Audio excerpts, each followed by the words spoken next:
Welcome everyone, and a special welcome to the TrueCar team. This is being streamed to them in their offices.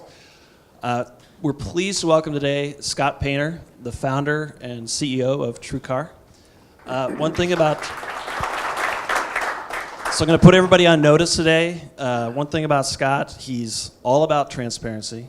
Okay, so in a keynote speech earlier this year, I think when he was asked about his business, one of the quotes that came out of it was the last 6 months sucked ass. That was his. That was a good headline. Yeah, it was great. Vader picked that up. So people Googling the wrong stuff found us. It was, yeah, but it got a lot of attention.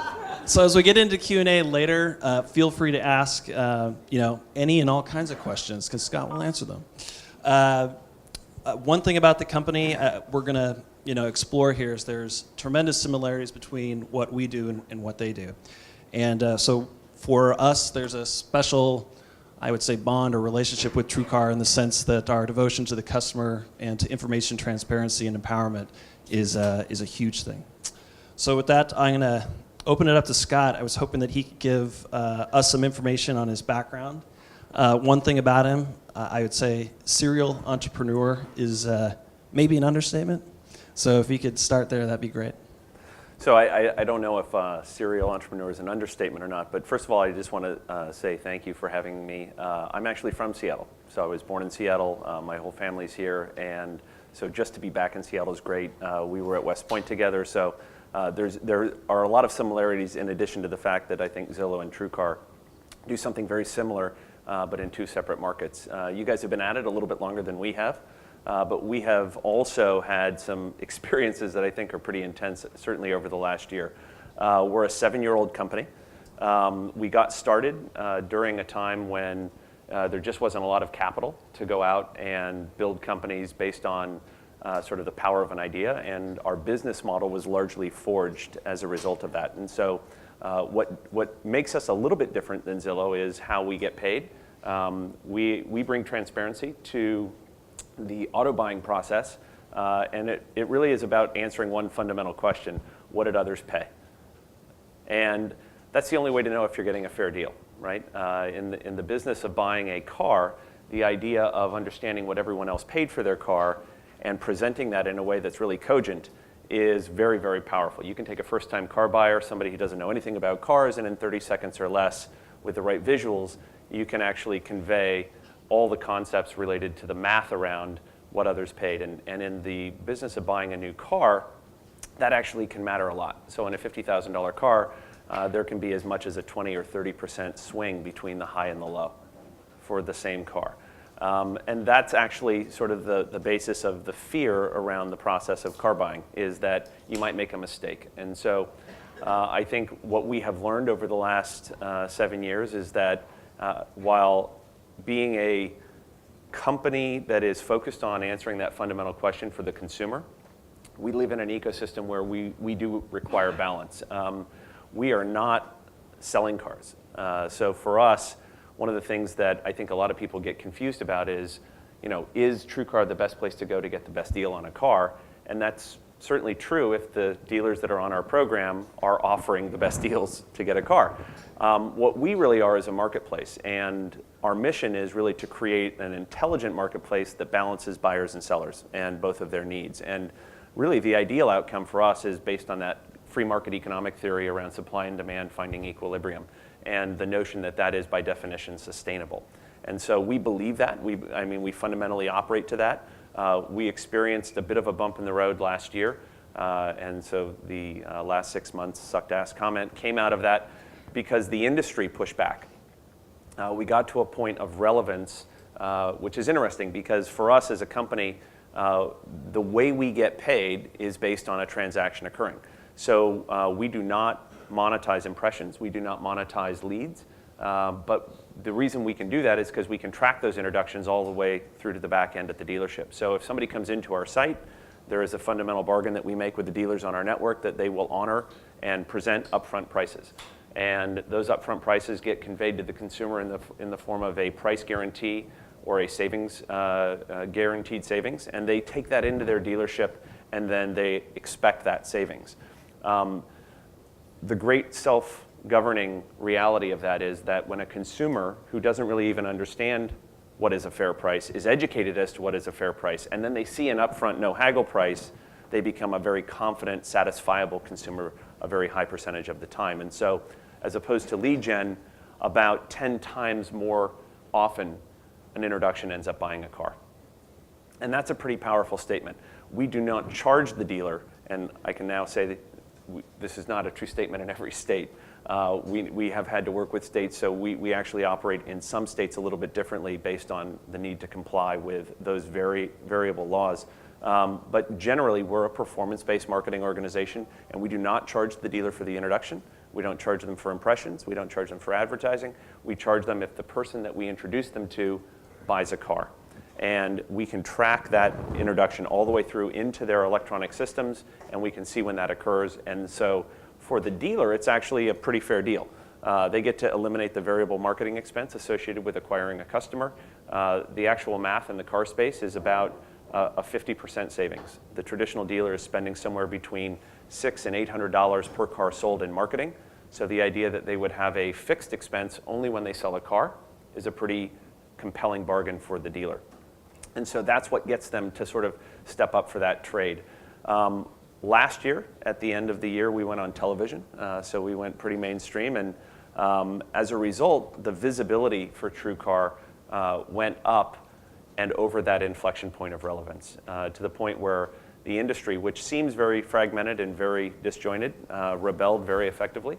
There are about 70 state dealer state and sort of regional dealer associations around the country, and they were very effective at representing the collective rights of the dealer. And when I say rights, it varies from state to state. Those rights are based on franchise laws and litigation, and time has sort of made it so that navigating that is not a one-size-fits-all type of thing. And so it became a very, very real issue for us, compliance. And what we did as a result is turned off all of our advertising, and we had to dial back all of our what would be considered questionable value proposition stuff, because so many of these laws were written so broadly and so subjectively that we had to really ascertain where do we stand on those issues. What are we doing versus how are we getting paid? In some cases, the laws around consumer protection prevented dealers in, say, 14 states from publishing a price on a car that was smaller than an 8-point font. Those laws are obviously focused on dealers who were publishing below an 8-point font in the newspaper, and you couldn't read it. So the spirit of that law is legibility. We believe with a smartphone with infinite legibility, we were well within the spirit of that law. We are now within the letter of that law. So that is a good example of probably 20 things where we really just had to get really mature really fast as a company. And it took us 6 to 9 months to figure that out. And it's because these are not straightforward issues. Nobody ever actually figured that a company like ours would come along and sort of introduce the kinds of information and transparency that we're introducing into the process. In some states, it's all about how we get paid and how dealers are billed. And so there are broker laws in a handful of states. There are bird dogging laws. There are all sorts of different ways that these things are interpreted. The bright line around all of this stuff for us, and I'm very well versed in this now, is really around doing certain things. So, for example, in states that are very clear about brokering, for example, you cannot set the price, negotiate the price, make an arbitrage on the transaction, deliver the car other than at the dealership, complete the tax title registration, or in any way take custody of the money. And we don't do any of those things. In other states, it just says if you're involved in the sale. Well, that's a very subjective definition, and so in those states we had to go in and defend. We don't do these other things, and again, it goes back to the spirit, which is our intent was never to disintermediate the dealer and the consumer. It was to bring them together on a more equal footing with better information, better empowerment. And so we have had our, I think, gut check moment. From a financial point of view, we went from a hyper-growth sort of situation where every year we had been doubling in size, had been profitable for the last couple of years, and we went to very unprofitable very fast, and a relatively flat year. However, the first 6 months of this year, to that quote, we lost nearly $40 million. And that is not a very pleasant thing to talk to investors about. It is a painful thing to be the leader of a company that just did that. You end up taking a lot of baseball bats to the head. But we survived. The investors supported the company, and we effectively did our own turnaround. So one of the things I know we're going to talk a little bit about, and I want to encourage you, if you've got questions, feel free to dig as deeply as you want. But we really, as a company, had to decide, is it okay to just be a crusader and damn the torpedoes and not really comply with any outside external pressure, or do we want to be a citizen in that ecosystem? And what's interesting is it does call into question sort of your religious beliefs around why you exist as a company. Our belief is around fairness and not making a mistake is really the psychology that's driving the consumer behaviors. People are very afraid of going into a car buying process. And while it is true that most people do want to save that extra $100 and get the lowest possible price, a reality that most people don't know is that nearly 20% of the time when a dealer is selling a new car, they lose money. They make the money that they lose on the new car on financing or on trade-in. And what's ended up happening is a situation where you have sort of a crazy Eddie effect in the marketplace, and people now don't trust when they're given a price unless they're getting such a low price. But if that price is so unsustainably low, either that becomes a false bottom in the market, or it becomes something that needs a correction. And unfortunately for us, we were not in a position to just say, you know what, damn the torpedoes, we don't care, we're just consumer crusaders, and we're just going to keep empowering the consumer at the cost of the dealer. In the end, for us, the dealer pays our bills, and we needed to find a way to sort of balance that ecosystem. I would say if you overcorrect, what ends up happening is you don't have a value proposition that matters anymore. The consumer isn't going to really find any interest in using it. But at the same time, I think that our premise was never to be the Walmart of cars. It was always to be an intelligent marketplace that benefits the buyer and the seller. And by eliminating that fear, by introducing transparency, it empowers everybody to have a better experience. So that's a little bit of the high-level overview of what we've been through. We're almost back to profitability, which is a pretty remarkable thing as a company. I think for us and for the folks at TrueCar that are watching, I hope they're all at their computers looking at this and able to then also go and look up information about Zillow if you don't already know it, because I think, first of all, if Zillow is his estimate of a market comp, we like you a lot. We think that the capital markets, we're a privately held company, but we certainly have venture backers, and we anticipate at some point sort of operating in a public manner, and we conduct ourselves that way today. So I think we follow closely what you do. I certainly do, and I know our senior team does. I think the idea of bringing transparency to a marketplace is highly, highly disruptive. We today only see about 1.5% of all transactions flowing through the TrueCar platform, which is a pretty remarkably large number. It's 20,000 or so vehicles a month that are going through our marketplace in terms of actual transactions. But there is no Walmart or there is no Microsoft or dominant player in auto retail. The largest auto retailer in the US is AutoNation, and they've got about 1.5% market share. And so if you think of it in those terms and how this business for us can scale, there's no reason that TrueCar can't be handling 10, 15, 20% plus of the market. And so I think for us, we see that as a real opportunity to do something that hasn't been done before in auto. Could you talk about the information ecosystem and how the foundation of the company comes together, and then that leads to product development? And curious about mobile, but if you talk about the first things first, we can talk to the mobile. Sure. So I think the entire premise behind TrueCar is, it's based on this notion that the data's never really been available before. So by comparison, how many of you know of KBB, Kelley Blue Book? All right. So everybody knows of Kelley Blue Book. They've been around for 82 years. The history of Kelley Blue Book is probably not as well known. It was started by a car dealer in Los Angeles, California, and this is back when car dealers were selling Duesenbergs, right? And everybody used to call this guy and say, hey, what would Les pay for that car if it was going to come in on trade? And to the point where Les said finally, you know what, I'm just going to publish a book and let you subscribe to it. And so this, for many years, became really the insider's guide. If you were a dealer and you wanted to know what to pay for a used car, it was good to have an expert opinion.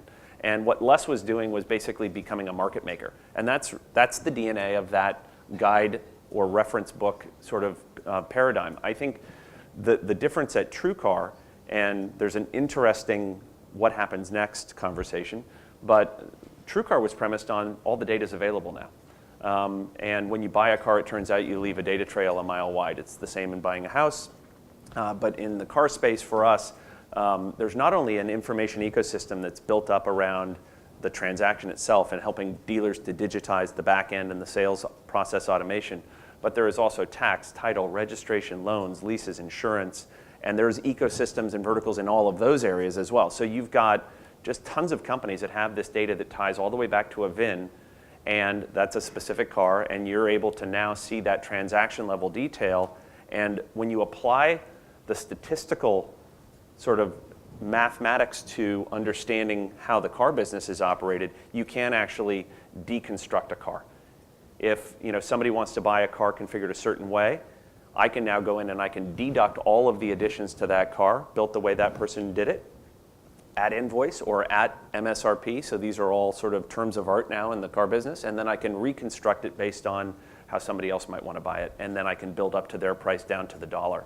And so all of that becoming real is what enables the ability to now provide accurate guidance as opposed to hypothetical or expert advice. And really the issue for us was, can we collect it all? That's step one. Collection for us is, I think, a never-ending quest.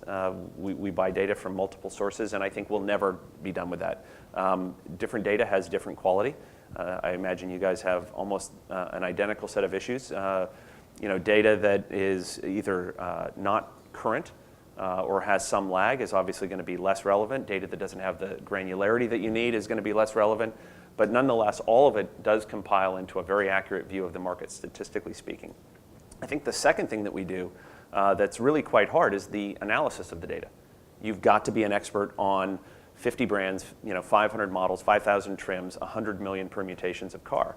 And you've got to be able to understand how all of that sort of does it dynamically so that somebody who's looking for a car regionally can then go in and say, well, what's happening in my market so that I can then have price guidance. And when we first started the business, that was not necessarily statistically a reliably good number. I would say it's always going to be getting better, but we're now at a point finally as a business where I think the confidence in that information, both for the consumer and the dealer, is pretty reliable. I think the third thing we do is once we've analyzed that data, I would imagine you guys are also in the same sort of bucket around the visualization of quantitative data. Tufty is a big sort of discussion point around our product team and our math team and analytics folks around how do we visualize really quantitative data in a way that allows somebody who doesn't know anything about the car business or about what they should pay to just get it. The picture is worth 1,000 words kind of thing. So the ability for us to sort of own this concept of our curve, and I don't know if any of you have all gone to TrueCar or not, but we have sort of an iconic curve, and now our curve is a curve with a histogram sort of overlaid right into it. And it does convey a concept, and the way that it loads tells a story, and there's a lot of thought that went into that. Everybody in our space, and it's a very crowded space, has tried to either come up with some better version of that or knock that off in some way, and that's one of the areas where we apply a lot of innovation, is how do we visualize that data and how do we constantly tell that story in a way that informs that first-time car buyer. Those are the three things that we really consider to be our core competencies around the data side of the business. It turns out, though, that only gets you to the dealership. That only gets you informed. Our mission is actually to go one step beyond that, and that is we want to get you into a car, because that's the only time we get paid. And so it's not enough just to provide transparency.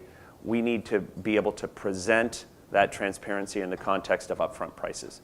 And the great thing about an upfront price or a guaranteed savings from a dealer is that you can immediately spot a bad deal. And that's where sort of that crusade mentality comes in, where everybody's like, wow, TrueCar is such a great friend of the consumer. Dealers must hate you. And I think up until last year, we sort of took great pride in that. Yeah, they probably do hate us. And that is something that I sort of uniquely had to take on as the leader of the company. And I think that there's good and bad in it looking back. I think that the fact that we got so much pushback from the industry means that we have everyone's attention, for sure. It's really about what do you do next. And so for us, we have had the look into the abyss moment. We've decided that we want to be partners with the industry, but we're not going to editorialize the data. We're never going to forsake the accuracy and completeness of the data as really our calling card. And I think it does force a change with all of the other guidebooks. In our space, much like in yours, we've got real competitors. And they are constantly trying to innovate. They are real businesses that generate a lot of money and a lot of revenue, and they have different business models than us, but you all raised your hand when I said KBB. Well, that's the space we compete in for mind share, and even though we have a different business model, customers have a choice in terms of where they get their information. I think what we've decided to do is become very, very focused on that bottom of the funnel. The idea of being there when the customer says, I want to actually buy the car. And in the past, I've been asked about sort of the guidebooks and some of the other services, and my answer has always been, if you want to find out about the third row safety seat, go to Edmunds. If you want to find out what your used car is worth, go to KBB. And when you're ready to buy a car and find out what others paid, go to TrueCar. And I think that still remains our clear sort of differentiator and value proposition. I do think that KBB and all these others ultimately have to get to reality, though, because once reality is published, and this is a really powerful moment, then publishing an editorialized version of reality doesn't really pass anybody's test. And I think that what has happened as a result of TrueCar's introduction to the market is everybody is now on the same quest we are. So now the question is, how do we innovate? How do we stay ahead of that curve? And that's sort of where we find ourselves today. Curious when the point was that who was taking notice first? Was it the industry or was it consumers? How did things kind of reach its first liftoff point or inflection point? Well, I think that for us, because of our business model, we were able to be sort of quiet for a long period of time. As a 7-year-old company, I mean, we got to a size a little bit bigger than where you are at now, just in terms of revenue, and nobody knew who we were. In fact, it wasn't until 3 years ago that we rebranded the company TrueCar. When we launched the business, it was called ZAG. We were a B2B company. We were focused on white labeling auto buying programs for large affinity groups. So we were operating the auto buying programs for American Express, USAA, AAA, Consumer Reports, and that's really the baseline of our business. And the beauty of that for us is that it was zero customer acquisition cost at a time when we just didn't have the capital to put into media dollars at risk. So I think the company got to a point of sort of relevance statistically, or whatever you want to call it, financially. I mean, we were able to generate enough revenue and be a real business, and we were very financeable. And to date, we've raised $120 million in equity capital and as much in debt and made a number of acquisitions. But that's all based on the strength of that performance. I think when we decided to brand the company TrueCar, then there's an arc of, okay, at what point does TrueCar become noticed? Certainly going on TV got us noticed. At the end of last year, we have a great investor and partner in our business, Guthrie Renker. And if any of you have been up late watching TV, you know who Guthrie Renker is. They have Proactive, Tony Robbins, Cindy Crawford, all that stuff. They are one of the largest television media buyers in the US, and they're specialists at this. And they came in and said, look, we've invested in the company, we want to help. They're not for hire. You can't just go hire Guthrie Renker. So he said, great. And we put together ads, and yeah, customers came in, and what it created is it almost incited a riot, because the question that we were asking, find out what others paid, really was secondary to save money. And save money in the car space is sort of a winning value proposition. But it puts us as a marketplace in a very tricky position, because if 20% of the marketplace is fundamentally losing money to sell cars at the low end of the price distribution curve, and that's who you generally represent, then at some point chaos theory has to take place, and you've got to let those people go out of business so you can find equilibrium in the ecosystem, and that doesn't really work while you're trying to get paid. So we just doesn't work. And the dealers that tended to be on the program, were already the most competitive in the market. And so what was interesting to us is that up and until really the end of last year, the dealers weren't really using TrueCar to set their prices. This is what we've learned in retrospect. And we really weren't relevant. We were just sort of a source of free introductions. Why wouldn't they do it? And then they pay when they sell a car, and their prices are already low. So it's sort of a rocking idea. Like, if I'm a dealer, why wouldn't I sign up? Sure, give them some upfront prices. My prices are already where they are. If it works, it works. And if we're 10% of your overall mix, 10% skinny deals sort of works. But when we become 15 or 20% of your mix, it becomes core. And it really calls into question your own business model at a dealership level. And even though we were never setting prices, and even though we don't operate in the form of an auction, where a customer says, here I am, and then we say to dealer A, what will you sell the car for? Dealer B, what will you sell the car for? Trying to get to the lowest number. All the dealers have to give us their prices up front, and then we just share them with you in the context of what everyone else paid. Well, bad prices get ignored, good prices get followed through with. And what ended up happening is, because we went on television and everything sort of found that point of relevance so quickly, the entire industry really revolted. And again, I don't think it was because we had so many consumers who knew who we were. During a 60-day period at the end of last year, if you were watching TV for greater than 30 minutes, you definitely saw TrueCar. And that was literally the only time we were on TV. And the folks that were coming in were part of the problem, but a bigger issue was you could go to TrueCar, and without even registering, you could see what everyone else paid, and then you could see not the name of the dealer, because you'd have to register for that, right, so that we could monetize you, but you could see what the dealers were offering anonymously. It was sort of a hook to get you to want to go through. And what consumers were doing in large scale was just printing that out, walking into dealerships and saying, if you don't beat that price, then I'm going to go online. And it created a bit of a prisoner's dilemma. So even though we're 1.5% of the market, we became a very big market mover, and the price distribution in many of these markets began to narrow. We measure all of this stuff. It's really cool economics, but the reaction that we got from the industry was almost immediate. So within 60 days, our dealer network was nearly cut in half, which is how we monetize, and that has a real impact. We were contacted by about a dozen states and their regulators and said, we're going to question everything. And so for us, we had to really turn off the oxygen in the room and then go through that whole correction. And we've literally whiteboarded and reinvented the company from that balanced point of view out. We've actually got a seesaw at TrueCar in the courtyard where you can put 10 people on one side and 10 people on the other, and it says dealers, consumers, and you get this whole, this visual and sort of physical sense of balance. And we've talked a lot about balance in the last 6 months. And I think that, again, as long as we don't lose our focus on fundamentally serving the needs of empowering consumers, but creating the analytics and the tool set to help both the buyer and the seller come out of that with a fair outcome, that actually is what we want. What we want is the price distribution to be very, very small. We don't have an opinion about where that equilibrium point should be, because depending on whether the car is a low supply, high demand car or a high supply, low demand car, whatever the case might be, that's what's going to set that car's ability to get whatever price in the market. You just want to make sure you're not the one who's uninformed. So then as you look at the model, are things moving on the industry side, and you were talking about Kelley Blue Book, are others moving towards a similar model that you have? And then as you look down the road, what are some things that are shifting that are important going forward?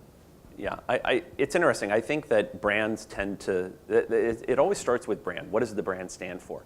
In the case of KBB, I grew up on that, and I think, what's my car worth? And if KBB wants to branch out into what did everyone else pay, that's a risky venture for them, because that's not what they're known for. So they have to reshape that brand. And the question is, how many people who end up going to that site are focused on that fundamental value proposition versus the people who go to our site? 100% are focused on that value proposition. So it is fascinating. It's not just KBB. There have been many imitators that have come into the market as well that are now going on television, and they're trying to resonate with the idea of knowing what others paid. And I think that in reality, that's not a defensible value proposition in and of itself. It's the one that we're known for, but we have to keep innovating around that. I think ultimately the truth is that everybody will have reality. I think transparency is coming for this market for sure. The data's there, and the ability to analyze it is definitely there.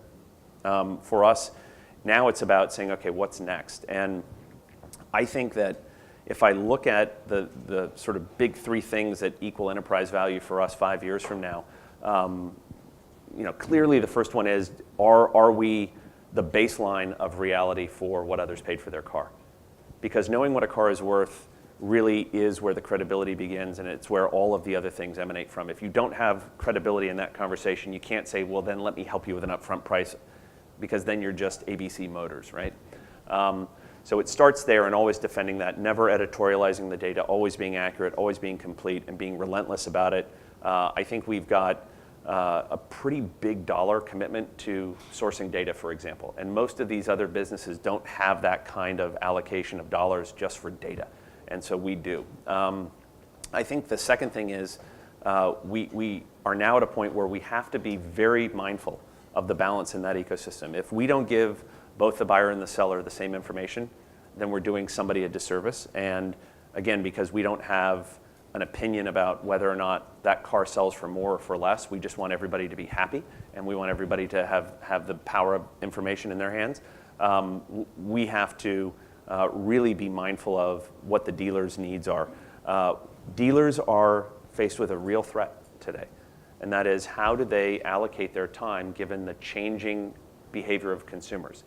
15, 20 years ago, consumers simply went to the newspaper, so the dealers would be in the newspaper. Well, then they started using the web, so the dealer said, well, I'm going to use the web. And there was a value proposition attached to that with lead generation, which is, why would I pay for impressions when I can pay for the names and the addresses and the telephone numbers of people who might be in market? And that was great 10 or 12 years ago, when 5% of the market was going online, and that 5% was probably the real in-market group. But today, 95% of the market's online, and we're not selling more cars. So what ends up happening is you dilute the conversation, because you're not any longer just in market because you're online.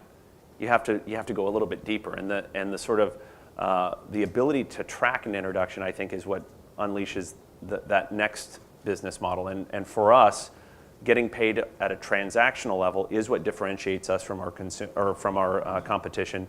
And we have our own dealer network. Today we're back up almost to the same strength we were at this time last year, before the headwinds occurred for us. So that is a definite sign of strength. But our unique dealer network that we have a billing relationship with is really core to our value. What those dealers want going forward is to stay connected to consumers no matter how the consumer changes. So the mission for us becomes, we've got to be a step ahead of the dealer in figuring out where is that market so we can bring it to them. And if the consumer is going to change and it's going to become a social conversation, if the in-market funnel is going to go from 3 months to 6 months or 9 months, we've got to find ways to stay connected and identify those consumers as they're coming through that funnel and keep them focused on our dealers. I think ultimately what that means is that we've got to be in your hand at the time that you're at the dealership. What's interesting is the habit today, which is sort of this interim evolutionary step, is shop online, buy offline. And so what we're doing is we're giving you, information, and you're walking into the dealership, but you're buying offline. You're doing what you did before, but now you're just doing it much smarter.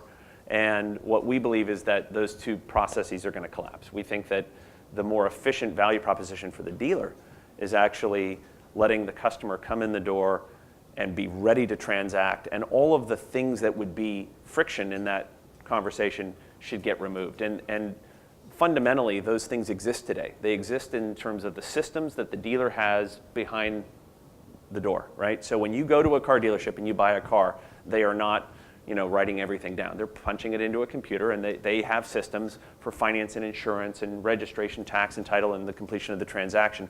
All of that can be automated and brought further forward to the consumer. And the big fear factor for the dealer is, does that mean they're going to lose control of their ability to keep their customer in funnel? And as long as we don't violate that, as long as we give the dealer who's earned the customer's trust through an upfront price the ability to know that they're going to have that transaction through to the end, that's a very interesting area for us to evolve. And I think that just from a modality point of view, it means that we're probably less of a web company and much more of a mobile company.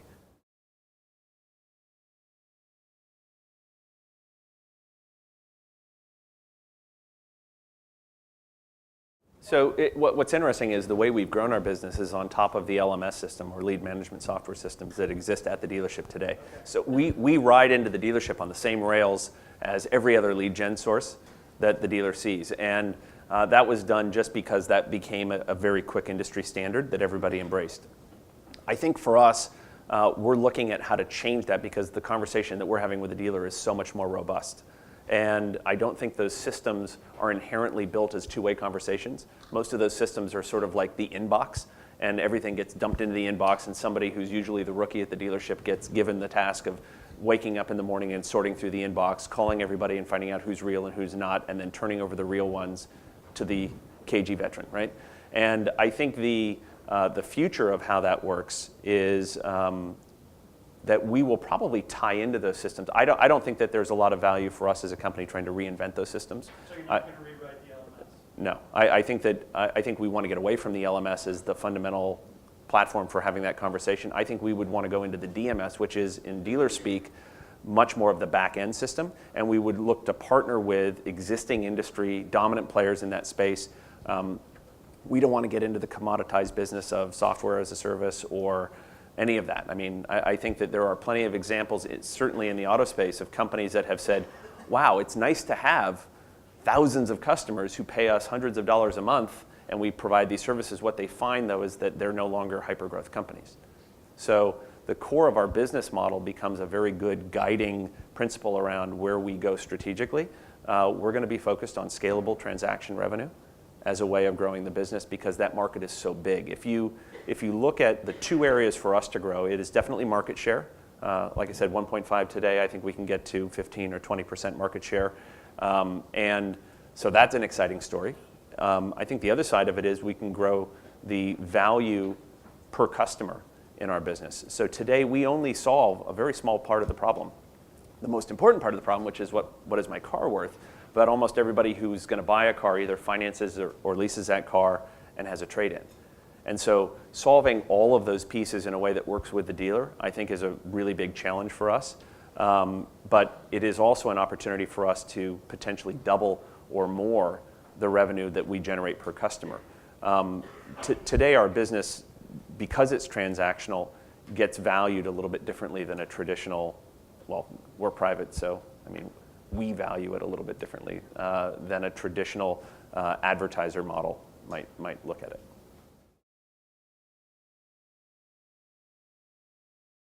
So if you look historically at the company, we started as a white label or private label auto buying program provider or operator.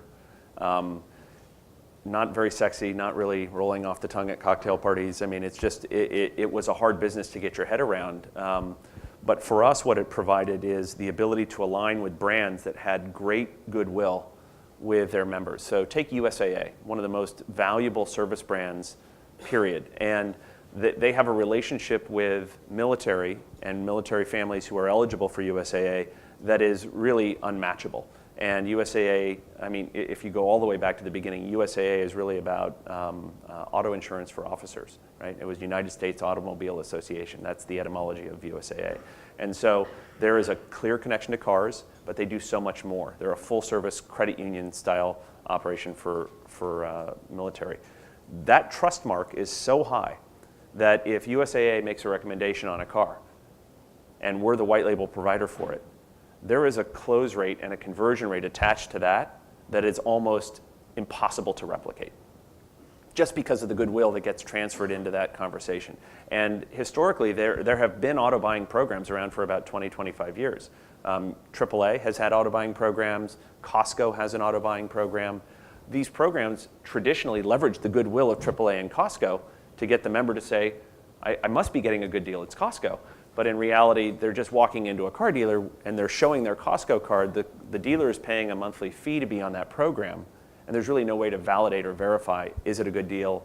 What are others paying? What's the upfront price? It doesn't take any of the sort of mystery out of that conversation and the fear out of it.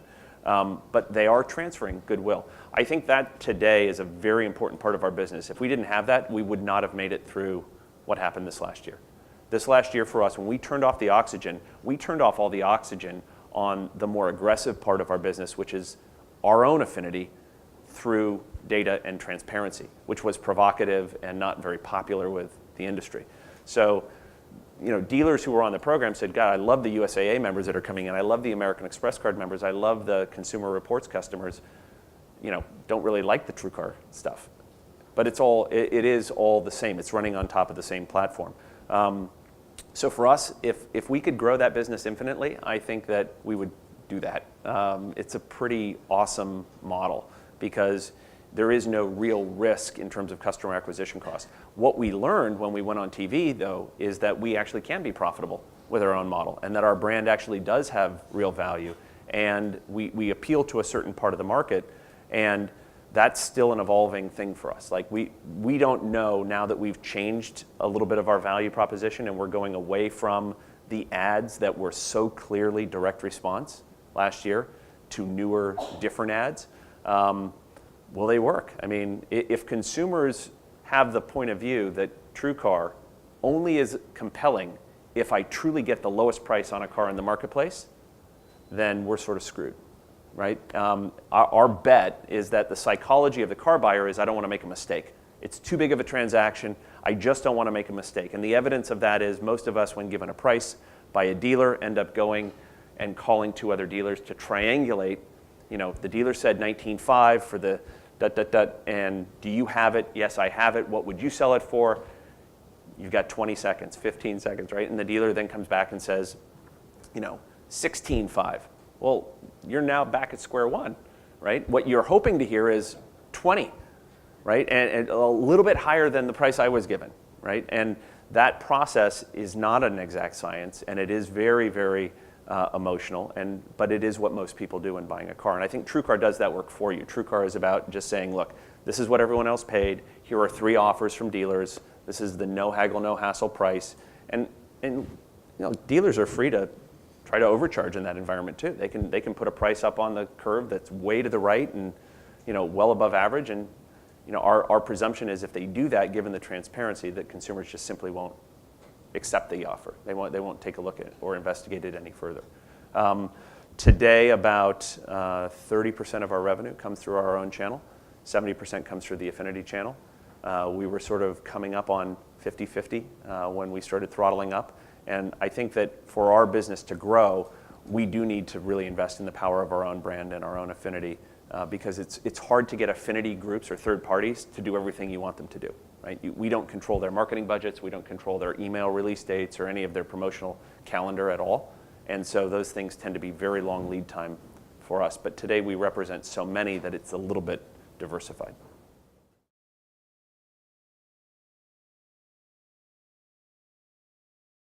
So everybody at TrueCar will certainly appreciate this answer, but the reality is we don't want to represent all dealers, and we do need to focus on quality because at the end of the day, we don't have a quantitative bias, we have a qualitative bias. If you don't buy a car, we don't get paid, and so our interests are aligned with the dealer, and therefore picking the right dealer is absolutely essential.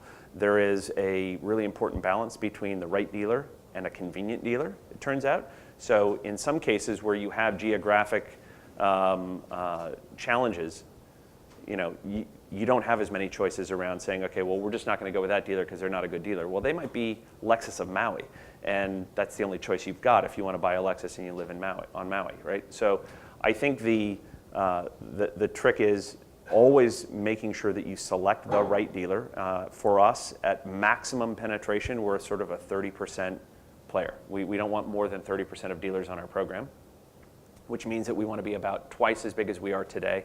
And that provides brand and geographic coverage. And then it's all about quality only.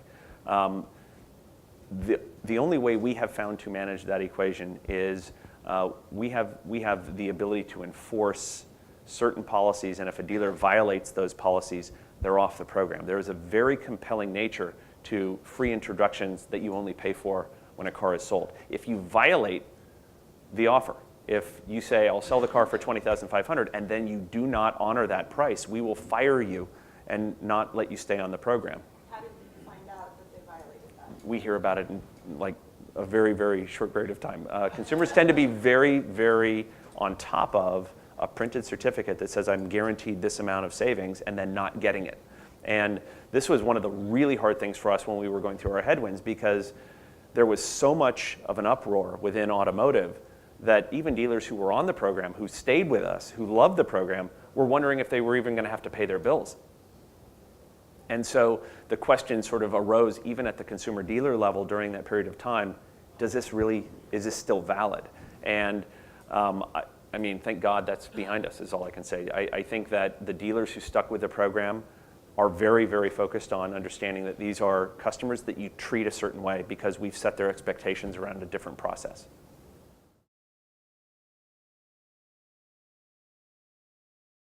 What I can tell you is we look at the overall statistical information, and what happened at the end of last year and the beginning of this year, the first quarter of 2012, is that the majority of prices on the TrueCar system, the upfront prices, which we assume are the high water mark of what people are ending up at when they get to the dealership, were in the lowest 6 percentile. So what that meant is that if you bought a car through TrueCar, you actually got a screaming deal, and the dealer probably lost money on the car. There is a genuine problem in the car business, though, in that you can never find the absolute bottom, because as the month ends and there's all these other sort of very, very complicated incentive programs that by brand create an unequal playing field for the different dealers. And dealers have a different cost of goods and they have a different cost of operations. And so this notion of cost, which is, by the way, one of the things that when we sat down and really collaborated with the industry and we formed a dealer council and we said, what's wrong with TrueCar? One of the things they said is wrong with TrueCar is that we were publishing cost. And while MSRP and invoice in the car business are terms of art that we can calculate to the dollar depending on how you configure your car, cost is not a defined term. So the problem with us publishing cost is that it was never real. And what's funny is most of us think that when we hear the word invoice, we think of cost, but not in cars, right? There's many layers of profit sort of below the invoice. And in fact, there are certain states where the use of the term invoice is illegal because it used to not be a term of art and it was the misleading phrase. And so I think that what we have basically come to believe is that if you enable transparency in the marketplace and you enable one end of that equation more so than the other, and in our case, we enabled the consumers, and we didn't give those same tools to the dealer, you will see a shift in pricing. And the dealers were statistically competing for customers on price. They got very low. And the complaint about us is that dealers could not make money. It was just not a sustainable value proposition at all. And it was therefore bad for the business. You'll always be able to get a better deal if you want to be a grinder or you want to hire a pro that does this for a living, and they're going to go out and find that sort of crazy Eddie price. I think the challenge then becomes in really sort of getting through the cloud of the deal and understanding, did you get all you were supposed to for your trade-in? Did you get what you should have on your interest rate or your money factor on the lease, right? And that's really tough to sort of balance all three of those at the same time.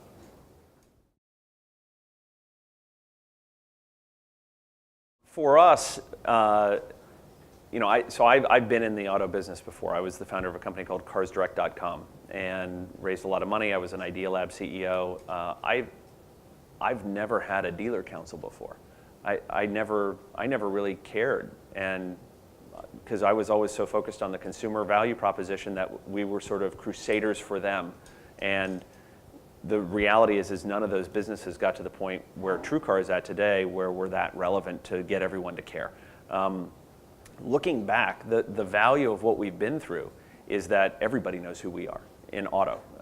Not necessarily consumers, but if you were to say to anybody who works in the car business at any level, do you know about TrueCar? I mean, we've been on 15% of the front page stories in automotive news over the last 12 months. So we are a hyper-relevant company, and we have become the poster child for discounting, transparency, upfront pricing, all of these things. And there's real value in that. I mean, to the extent we can rehabilitate the perception of TrueCar, then we can actually come through this in a different way. I would say there's three things that we did that have turned it around. The first is we needed new DNA. So we've had a lot of turnover at the company. but there was just really a reality, and we've talked about this at TrueCar, where at the end of last year, you were either a crusader or a mercenary. You were either there to get rich fast because we were a hyper-growth company, and there's a lot of value and really smart people who want to make a lot of money, or you wanted to stick it to the man because you just believe that car buying is frustrating and you want to make it better, and so you love that mission. And I think when you go through what we had to go through, it calls into question both. A, because we had a financial reset, so we had a flat year, so all the mercenaries are like, what am I doing here? And then all the crusaders are like, well, are you selling out? Like, are you giving up? And I think, so long as I'm probably personally running the company, I can still stand for that crusade and what that means. I think that I do have to lead and say balance matters, right? So I'll give you a very specific example of the second thing we did, which is we changed the toolkit and the tool set that the dealers have. So if you were a dealer on TrueCar in the fourth quarter of 2011, you were probably a very competitive dealer to begin with in your marketplace. You weren't using TrueCar to set prices. So you were just saying, okay, I'll sell the car for $20,500, and $20,500 happened to be a really good deal, right? And the dealer that went into the system would say, let's use Toyota as an example in Southern California. There's 65 Toyota dealers south of Fresno in California. And there were 19 or so on our program. So what we would have said is there's 65 Toyota dealers in Southern California selling the Prius Package 2. There's 19 on our program. The lowest price is $19,500. Would you like to beat it? And the dealer half the time would just say, yes, if they can do it, we can do it. And it was sort of a name that tune spiral that just kept going down and down and down. And that's what created the complaint. What we did is disable the market low. So we took away the ability to see what is the lowest price dealer offering. And what we said instead was the customer who came to the website saw that $22,500 is the average and $21,400 would be a great deal. What would you like to sell the car for? And so now just sharing the same exact information that the consumer sees is what created that balance. And it is true, if you wanted to be sort of a super clever dealer pricing manager, you could go into the TrueCar system, go fake your way through it, get a quote, and then say, the lowest price is $19,500 and beat that price too.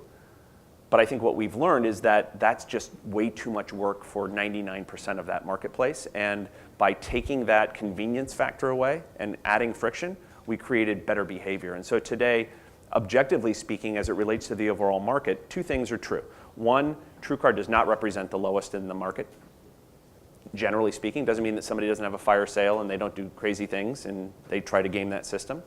But generally, we're not at the low end. We're competitive because it has to look right. It has to be fair.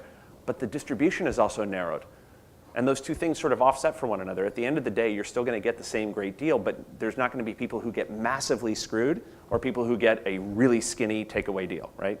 And so as that market becomes more rational and everybody has transparency, everybody tends to behave a little bit better. So that was the second thing. We changed the dealer tool set. The third thing that we did was we really went on a campaign to educate the industry about what we believe. And it did actually take me saying I was wrong. And I have a body of work. I mean, things like this tend to survive forever.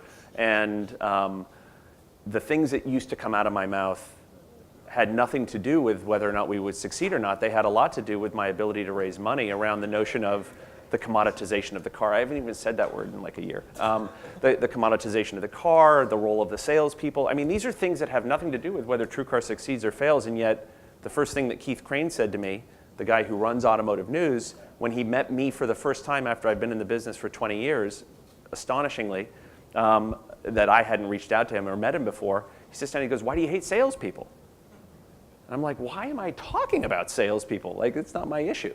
And so I think I had a crash course in understanding how to really get that message right. And I think people needed to see that. And I've been out on the road, meeting our customers, meeting our detractors.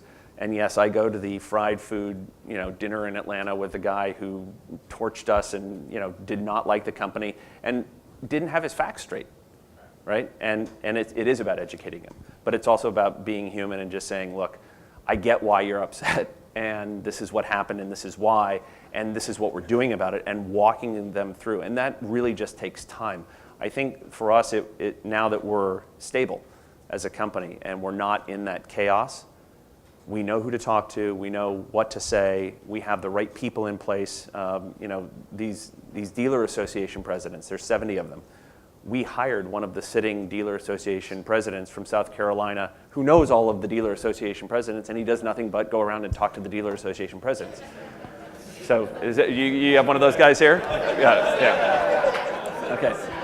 Okay.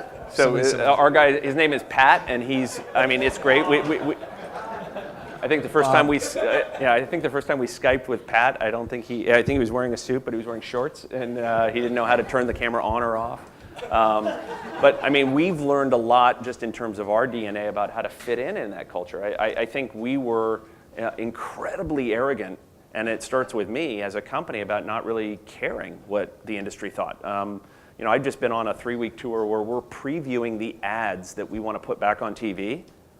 I've never asked anybody what they thought of our ads.